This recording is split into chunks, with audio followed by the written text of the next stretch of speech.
সোহেলের বিলাসী জীবন। রিফাত ঘরে ঢোকে, টেবিলের দিকে তাকিয়ে অবাক হয়ে যায়। কিরে সোহেল, আজ এত খাবার, এত আয়োজন, ঘটনা কি? কোনো অনুষ্ঠান আছে নাকি?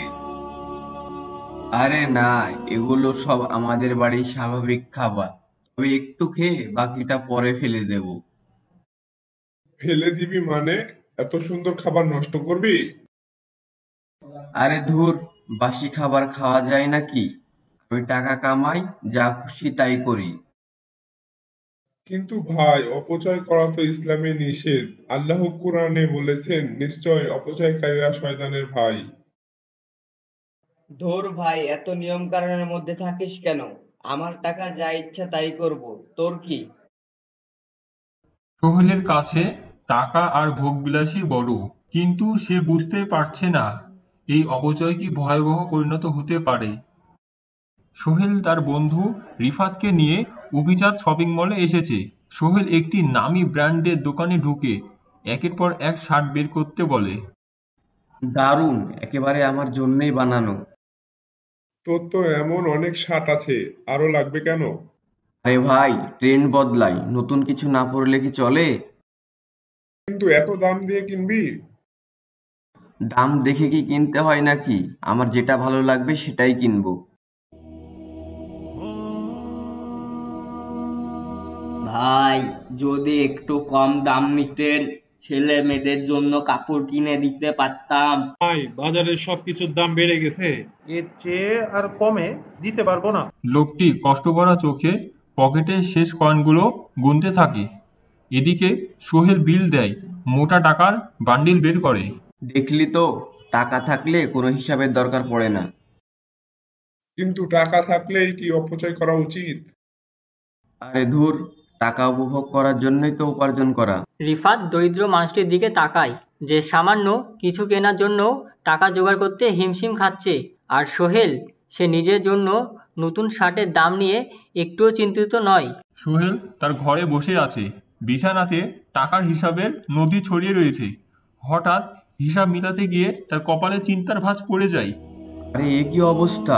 এত টাকা গেল কোথায়? হাতে তো প্রায় কিছুই নেই।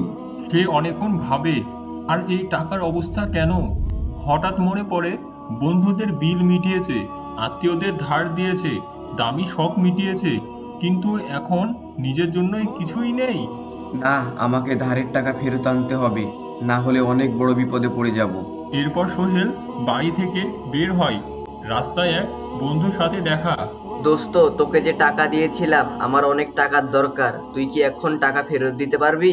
দোস্ত, এখন একটু চাপ যাচ্ছে, পরে তোর বিষয়টা দেখবো। কিন্তু দোস্ত, তুই তো বেশ আয় করছিস, এখন দিলে তো সমস্যা হওয়ার কথা না। তুই এত টেনশন নিচ্ছিস কেন? টাকা পাবি, সময় হলেই দিব। সোহেল হতাশ হয়ে সেখানে চলে যায়। এরপর সে তার এক আত্মীয়দের বাড়িতে যায়।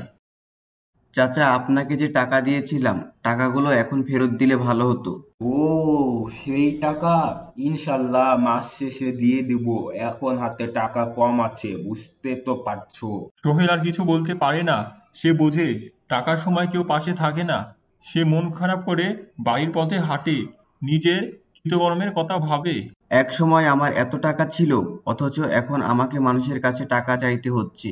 এত অপচয় না করলে আজ এই দিন দেখতে হতো না। সোহেল এক কোণের ছোট্ট চায়ের দোকানে বসে আছে। এমন সময় রিফাত এসে পাশে বসে। ভাই, তুই এখানে? তো এখানে থাকার কথা না। আমার আর কিছুই নেই রে। মানে? তোর টাকা কড়ি সব গেল কোথায়? সব শেষ। নিজের আনন্দে শখে বন্ধু বান্ধবের পিছনে উড়িয়েছি, যাদের টাকা দিয়েছি কেউ ফিরিয়ে দিচ্ছে না। এখন দিনে 2 বেলা রুটি খেয়ে কাটায়। তুই তো কম দামি খাবার খেতিস, দামি পোশাক পরতিস, এত টাকা গেল কোথায়? টাকার অহংকার করেছিলাম, অপচয় করেছিলাম, মনে করেছিলাম টাকা কখনো শেষ হবে না। আজ দেখ, নিজের জন্য কিছুই নেই। ভাই, টাকা থাকাটা বড় ব্যাপার না, ঠিকভাবে ব্যয় করাটা আসল বিষয়। তুই কি এখন বুঝতে পারছিস? হ্যাঁ রে, খুব ভালোভাবেই বুঝতে পারছি। আমি যদি এত অপচয় না করতাম, তাহলে আজ এই অবস্থা হতো না। দর্শক, এই গল্প আমাদের শেখায়, সম্পদ যদি সংযমের সাথে ব্যবহার না করা হয়, তাহলে একদিন সেই অপচয়ের ফল ভোগ করতে হয়। আমাদের গল্প ভালো লাগলে লাইক, কমেন্ট এবং শেয়ার করুন। সবাই ভালো থাকবেন। আল্লাহ হাফেজ।